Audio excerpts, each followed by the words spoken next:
A new Harry Potter TV series readapting J.K. Rowling's books one season at a time is set to debut this Christmas on HBO Max. I don't think you should watch it. I don't think anyone should watch it. The primary reason is, of course, J.K. Rowling's intense and relentless transphobia. If you're mercifully offline, you might not be aware, but the vast majority of Rowling's public persona across the last several years has been dedicated to attacking trans people, be it mocking comments, platforming known bigots, sharing anti-trans conspiracy theories, lashing out at former collaborators who publicly disagreed with her transphobic views, or in the most extreme cases, using her personal wealth to oppose trans rights in the UK. You might respond with something about separating the art from the artist, which is a topic I've spoken about before. Engaging with art as an adult often requires reckoning with the objectionable qualities of the artist, with an audience theoretically capable of compartmentalizing their objections of the artist's personal life and their enjoyment of the art. But that isn't really possible with J.K. Rowling. We're not just talking about viewers reckoning with their own feelings or if they're still allowed to like Harry Potter. We're talking about the material reality that Rowling uses the money she makes from Harry Potter to fund her anti-trans crusade. It's that wealth which allows Rowling to donate thousands to a group which successfully lobbied the UK Supreme Court to redefine the legal definition of woman to be determined on the basis of sex, implicitly excluding trans women, or to self-finance a legal fund dedicated to excluding trans women from women's spaces. To borrow a line from YouTuber Sean, J.K. Rowling is not your nan who just doesn't know all the right words, and she's also not someone who happens to hold some hateful views, but is otherwise just living her life. She is deeply invested, in terms of time and money, in transphobia. If you choose to support the franchise financially, including contributing streaming views to the new show on HBO Max, you aren't just giving money to a bigot, you are helping fund J.K. Rowling's anti-trans campaign. That's not hyperbole. That's just a fact. And for as long as it is a fact, transphobia and Harry Potter are inseparable. That is the primary reason I don't think anyone should watch the new show. But it's not the only reason. Since its announcement, the Harry Potter show has been ensnared in discourse regarding Rowling's transphobia. Can the show be enjoyed ethically? How deep is Rowling involved? Is this just being made so Rowling can remake Harry Potter with a cast and crew who haven't publicly disagreed with her? I heard she didn't write anything for the show, while I heard she was instrumental in choosing the showrunners and directors. Does her level of involvement or her intentions for the show even matter when she'll be profiting off the product regardless? Valid discussions, all, but ones that have overshadowed a far simpler truth. The show is a fundamentally bad idea. Rebooting Harry Potter at all is a pointless exercise, at least from a creative standpoint. The original 8 films Warner Bros. Made between 2001 and 2011 remain beloved, among the most beloved film franchises of the decade. I'm not going to tell you those movies are perfect. I wouldn't even say any of them are great, except maybe Azkaban. But on an execution level, they hold up. The core trio selected for Harry, Ron, and Hermione aren't just good, but they were good from the first film through to the last, and somehow, miraculously, emerged from childhood stardom and an essentially decade-long film shoot as healthy, well-adjusted adults. Far more so than the author, honestly. The supporting cast, plucked from Britain's prestige cinema and the films of Mike Leigh, is excellent. One of the greatest pleasures of the films is seeing the parade of top-tier British thespians provided a platform to show off their talents. The design elements, from the art direction to the costumes to the special effects, all vividly bring the world of the books alive on screen. Unless we forget that John Williams theme. I can't play any of it here on YouTube for copyright reasons, but I don't have to. It's playing in your head right now. These aren't just listed as examples of good things in the Harry Potter movies. They're elements that have become iconic parts of the story. That castle is Hogwarts. These actors are those characters. That music is not just the theme song for the Harry Potter films, it's the theme song for Harry Potter, period. These films weren't just successful adaptations of a popular series of books. They were and remain a culturally agreed upon interpretation of the source text, a definitive adaptation. That definitive quality goes beyond the strengths and weaknesses of the films. It's also a matter of timing. Unlike, say, Peter Jackson's Lord of the Rings trilogy, the Harry Potter books and their film adaptations were not separated by decades.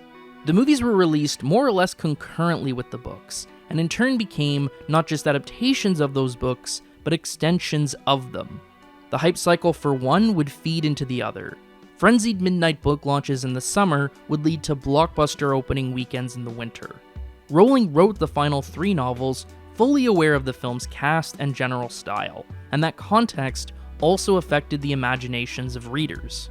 I'm not saying Rowling was consciously influenced by the movies, nor that readers of the books just uncritically reproduced the film's cast and aesthetics in their heads while reading. There are certainly differences in Rowling's vision for the series and the films, and there have always been fans critical of the choices the movies made. But all the same, page and screen versions existed in tandem, inextricably bound together. Are there some wonky effect shots that could have been done better? Sure. Could the HBO show spruce up the final battle between Harry and Voldemort so it's not just 2 guys pointing sticks at each other until one of them loses?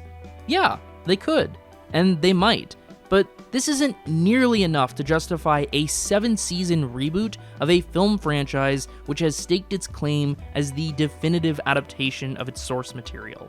What can a reboot offer except diminishing returns? If J.K. Rowling had decided never to opine on trans issues, the dominant narrative surrounding this new show would not be an uncritical, "Yay, more Harry Potter!" It would be, do we really need this?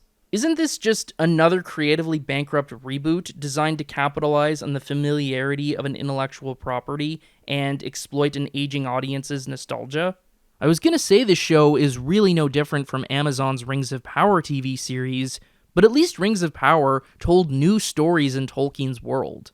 Imagine being the less dignified Rings of Power. Now, there is one thing a TV adaptation can offer Harry Potter that the movies didn't. Time. The films were naturally constrained by the limitations of feature-length runtimes, and had to cut a lot of elements from the books, or rely on montages to breeze through story beats quickly. The 8 to 10 one-hour episode seasons of an HBO series gives a lot more space to put back in those cut elements, or to let those rushed story beats breathe a little bit more. But is that really a good thing? First off, it's only the later, lengthier books in the series that really had to be cut down on film. The first couple books are a lot shorter, and most of their content made it to screen. There is some cut material in the film versions of Philosopher's Stone and Chamber of Secrets, but not enough to warrant another 5.5 hours of runtime each. Those first few seasons are almost certainly going to be stuffed with padding, as 200-page children's books are stretched out to fill the structure and format of The Sopranos.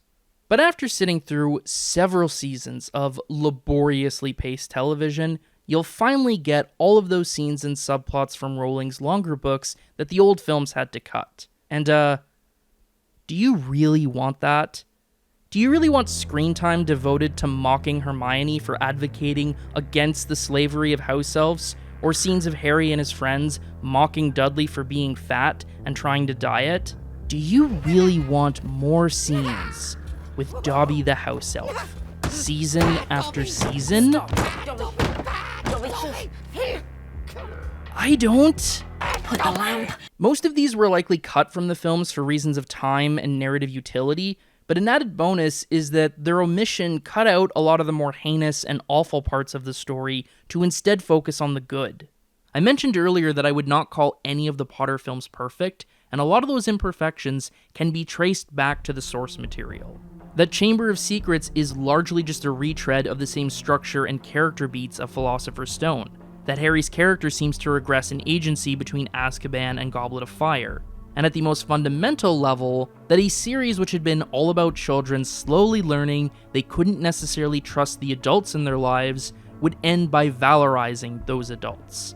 That a series which so routinely identified the corruption and structural inequities embedded within its own universe was utterly incapable of imagining any change to it, just endless support of the status quo. Harry witnesses all manner of abuse and evil committed by the Ministry of Magic. What does he do as an adult? Oh, takes a job at the Ministry of Magic. Cool. I can complain about the lackluster series climax, and yeah, as a set piece, it's undeniably lame. But the deeper issue is that the characters have nothing to fight over beyond the most simplistic notions of good and evil. Harry doesn't represent or believe anything, and he doesn't win because of any choice he makes or growth as a character. He wins because he was the rightful owner of the Master Wand. He followed the rules, and Voldemort didn't. The new show can spruce up this climax all they want. Unless they make fundamental changes to the conflict and its resolution, it's still going to be a hollow conclusion, one that stresses the emptiness at the core of the series. 56 hours of television to arrive at the bad guy lost because he didn't play by the rules. And this is all just the pitfalls of adapting Harry Potter specifically for television. There's also the bloat and excess that afflicts modern TV production more generally, creating much larger gaps between seasons. Look at how much the Stranger Things kids aged between the show's start and end, or how Euphoria had to write in a time skip to accommodate their clearly adult cast. Given the scope and production value which comes with adapting Harry Potter, it's reasonable to think HBO is going to face similar problems. Harry's going to be strolling into Umbridge's office like, "Ahoy there, Dean! Me and my fourth form chums think it would be quite corking if you teach defense against the dark arts properly." And in the face of all this, is it really worth it? Is it really worth compromising your morals to watch a worse version of a story you already have on page and on screen? And at this point, you might be thinking, okay, sure, but J.K. Rowling is already rich anyway. My watching or not watching the show won't make any real difference. And yes, Rowling is rich. Rowling will likely always be rich. But there's a big difference between rich and so rich one can fund anti-trans campaigns and rewrite UK law. Rowling is only the latter because of Harry Potter. Her efforts outside of the wizarding world have not netted anywhere near the same amount of profit. Rowling followed the Harry Potter series with The Casual Vacancy in 2012, her first non-Potter novel. Sales were very good. Not Potter good, of course, but given the phenomenon those books were, that would have been likely impossible. Reception, however, was much more mixed, with even positive reviews tinged with tepid praise. Phrases like, "It's no masterpiece, but," got thrown around a lot. Why would a review make the point of saying someone's not a genius? You think I'm especially not a genius? My favorite line came from the Wall Street Journal, which said, "The Casual Vacancy may not be George Eliot, but it's J.K. Rowling, and that's pretty good," which is just a hilariously backhanded compliment. You know, oh, eyebrow cinema, he's no every frame of painting, but he's eyebrow cinema, and that's fine too, I guess. It's also fair to believe the book's financial success had a lot to do with Rowling's name. Literally just look at the cover. I suspect she wanted to prove that she didn't need that name, that she could sell a book purely on the strength of the writing, because her next novel, the detective thriller The Cuckoo's Calling, was published secretly under the pseudonym Robert Galbraith in April 2013. And after 2 months, the books had sold a whopping 1,500 physical copies. Not 15,000, 1,500. Only after Rowling was revealed as the author 2 months later, "It's me, Austin! Oh, son of a bitch!" did sales skyrocket, effectively proving that she did in fact need that name to sell books. And she has continued to sell books, The Cuckoo's Calling spurring a whole series of detective novels following the escapades of the improbably named Cormoran Strike, currently approaching its 9th entry. The series has allegedly sold 20 million books worldwide. I'm somewhat skeptical of that figure, given the lone source, a BBC article hyping the network's own TV adaptation of the books, is a little dubious. But even if true, those numbers still pale in comparison to those Potter dollars. But even those have their limits. Before the HBO show, Rowling and Warner Brothers tried their hand at expanding the universe with a series of prequel films, but those crashed and burned pretty quickly, and the planned 5-film series never made it past movie 3. I want to put that in perspective. Harry Potter was such a cash cow for Warner Brothers throughout the 2000s that they stretched 7 books into 8 movies. But that same studio couldn't even be bothered to finish the story of its prequels. Rowling and Warner are content to return to the well with Harry Potter, but the Fantastic Beasts movies show us that well can run dry. And at the very least, if you find yourself feeling an itch that only Harry Potter can scratch as the marketing and hype cycle for the new show ramps up, just reread the books or rewatch the movies. Yes, all financial support of Harry Potter helps fund J.K. Rowling's anti-trans efforts, but if you're a fan, I suspect you already own the paperbacks and the DVDs or Blu-rays, and if you don't, they are very easy to find at thrift stores. Putting aside individuals questioning if they even still like Harry Potter in the wake of J.K. Rowling's transphobia, there are all sorts of ways to engage with the stories without giving her a dime. If you want some Harry Potter, I would urge you to do that instead of watching the new show, which beyond any ethical quandaries is going to suck anyway.